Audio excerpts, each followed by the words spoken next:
Okay, this will be a quick rundown of our travel trailer. I'll start with the outside and some of the basics. It's got a 2 5/16 ball. We will supply you with a ball and a weight distribution hitch that connects to these two ports on either side. There's your standard chain system for if anything were to go wrong. There is a breakaway cable to engage the brakes if anything were to break, and there's a pin here to go in. Everything should be chained down and attached appropriately. The battery is out back here. Will come with a full battery and connect it up. It'll come with a full propane. The propane will be off. You will have to turn the propane on when you get to your campsite. Again, we will supply you with a hitch for a 2-inch receiver. If you have a 3/4 ton truck, you will need to bring your own hitch, and it's a 2 5/16 hitch. Moving to the front side here, things I've laid out on the ground are the 3/4 inch stabilizer mechanism to put the jacks down. They're all down right now. These are not leveling jacks. These are stabilizing jacks. They are not meant to level the trailer. They're meant to stabilize the trailer. Also, this white device here is to put the awning out. There's a hook at the end, and that hook goes in right there. You apply a slight downward pressure, and you'll be able to easily move the awning out. There is a freshwater connection for your campsite, and this is one of the sides of the weight distribution hitch in here. I also have breaker bars right here if needed to apply the weight distribution hitch. I will put a video in the description that will show someone putting on a weight distribution hitch. Also in here, there's a second battery, some basic tools that might be needed in the event that you would need tools, gloves, lights, things of that sort. There's a rug. There will also be one other rug in here. On the far side, there are 2 chairs, and there's a leveling system for the tires. With regards to leveling front to back will happen with the hitch. So when you get to your campsite, you will unhook from your truck or your vehicle, and you will need to level front to back using the jack on the hitch. Okay, once you're level front to back, you will need to level side to side first before you disconnect from your vehicle. There are a leveling system that will be in this bag over here. And I'll also put a link to that in the description as far as how to use it. It's basically glorified blocking system for your tires, where you will then level the trailer side to side first. Most campsites are nice and level, so you shouldn't really need to use it unless you're doing off-grid camping. So again, first you would want to level side to side. Once you're level side to side, or to where you feel it's appropriate, you will unhook, and then you will use your jack up front to level front to back. There'll be a level inside the camper as well to be able to do that with. So around the outside here, there's outside power here. This is where if you use the heat, it will exhaust. You cannot put anything in front of that. It gets very, very hot. These are exhausts for the fridge if you use the fridge with propane. If you're hooking up to shore power, you shouldn't need to use any of the propane for the fridge. This is exhaust for the fan above the cooktop in the kitchen. There are speakers on the outside and a small light. These jacks, again, are used for stabilizing the camper, not for leveling. It's a 3/4 inch. If you have a power drill, a cordless power drill, and a 3/4 inch adapter, it's highly advantageous to bring that. It makes putting these down a lot easier, but there is the device to lower them by hand over there in the event that you run out of battery or you just don't have one or bring one. It's relatively easy to put them down. Spare tires on the back. Over on this side, this is where the hot water heater is. you shouldn't need to do anything with this. There you have fresh water connection and city water connection. Your city water connection, you should be able to pull up to your campsite, screw the blue tube in, or the blue hose in, and be able to connect to city water and pressurize via that. If you're doing off-grid, please let us know. We can put some water in this tank for you, or you can fill it up on your own. However, if you do fill it up on your own, please only put filtered water into this system. It could cause some damage to the pump, which you would be liable for. Here is the connection. It's a 30 amp, 125 volt connection. We do have the adapter if you're planning on connecting to different amperage. That adapter is here. And all of this that we're walking through right now will be how you'll find it when you pick up the camper. Again, 2 chairs, leveling blocks, extension cords, and this is the other side of the weight distribution hitch. Windows on this side open up. These are sliders. This one pushes out, and this is the back of the AC. So, going into the camper now, the keys will be inside. There's a door and a screen door.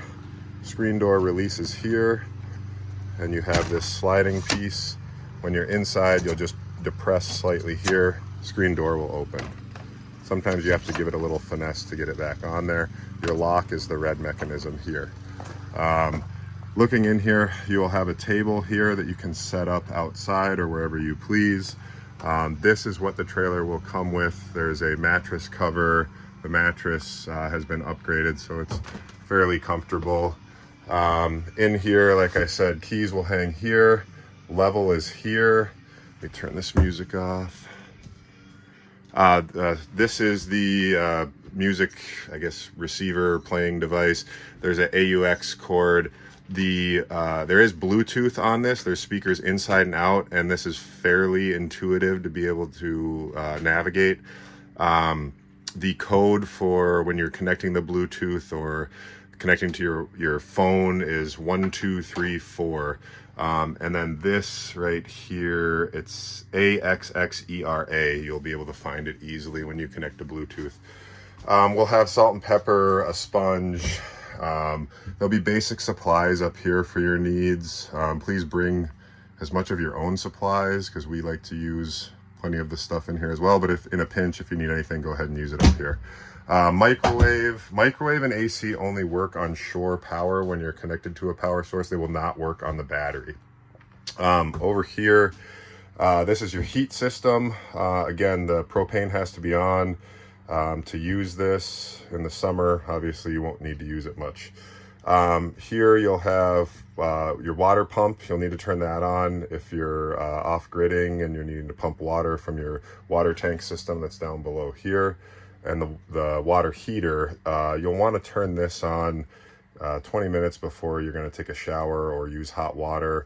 You'll hear some clicking from back in here, and again, where I showed you the hot water system was before, that will kick on, heat your water up. It's a 2-gallon tank, so there's not a ton of hot water, but there'll be enough to have you know, a shower or to do some dishes.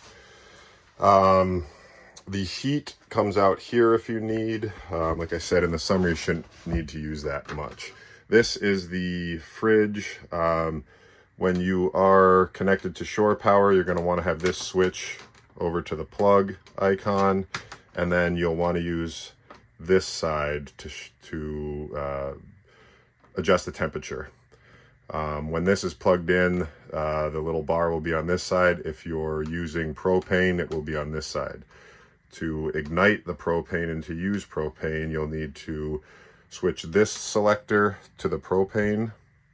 You'll need to switch this to high and hold this in, and then hit the spark. At which point you'll see this dial float over to this side, and then you'll know that you're now using propane to cool your fridge. The fridge is fairly simple, small, but it does the trick as far as being on a camping trip. Small freezer. What else do we have? There's several of these small lights all over. These are the lights that you'll use in the camper when you're coming in and out. These here will be lights for outside and the light overhead. There is a bug zapper here. We suggest bringing bug spray and any sort of bug zapping device that you would like. These are a pull out. These windows you pull out and slide over, okay, and slide them back. When you are traveling, make sure all windows are closed for obvious reasons. Bunks here, again, this window opens, same mechanism as the other one. Bathroom, the flush mechanism is down on the floor. Sink, shower, medicine cabinet. Up here there is, this opens with a dial. Let me see if I can get it in view. Dial, you open this, close it. Again, make sure that that is closed when you're traveling, and then an exhaust fan. Okay. This down here is carbon monoxide and propane detector, fuse box, and there is the fire detector. There are some various cleaning supplies around here. Please keep things as clean as possible. There's a hammock that you can use if you would like, and fire extinguisher here. There's some silverware in these cabinets, or drawers, excuse me. Anything that you find in here, feel free to use. Please remember to bring your own linens and take anything out of the trailer or the travel trailer when you are done. There are some towels, I believe, up here that you're free to use if you would like. But otherwise, yeah, please enjoy it. If you have any questions, do not hesitate to reach out to us at any time. And hopefully you'll find this video helpful. Thank you much. For dumping and removing waste, you have a gray water tank and a black water tank. Black water tank is everything from the toilet. Gray water tank would be everything else from the camper. Both of these mechanisms, they're a pull out. You pull this out to drain it. Before doing so, you'll need to twist this. It has a tooth mechanism that locks it into place. So you'll twist it. There will be a little residual that will come out first, and then you'll pull both of, you'll start with just the gray water, empty that, start with the black water, or vice versa. This is a drain for the fresh water. If you have leftover fresh water that you need to drain, again, this would only be used if you are going off grid and you have the freshwater tank filled from here. If you're using city water connection, you won't need to drain anything from here. The tube to connect to this and then drain into the sewage collection site is going to be found here. Okay, I have gloves under the front compartment of the trailer, and there are also additional extra gloves in the tool area, which I showed earlier. But basically, you'll take this tube out of here. It will be pretty self-explanatory. It'll spin onto this device here and lock into place. That tube then you'll stretch out to wherever your drainage area is, and allow gravity to drain it. It is helpful to pour additional water or flush additional water into the black water tank before you go, to basically dilute out anything that's in there and allow it to flow out evenly. So please make sure you do this before you go. You will incur an additional charge if this is not emptied or emptied properly.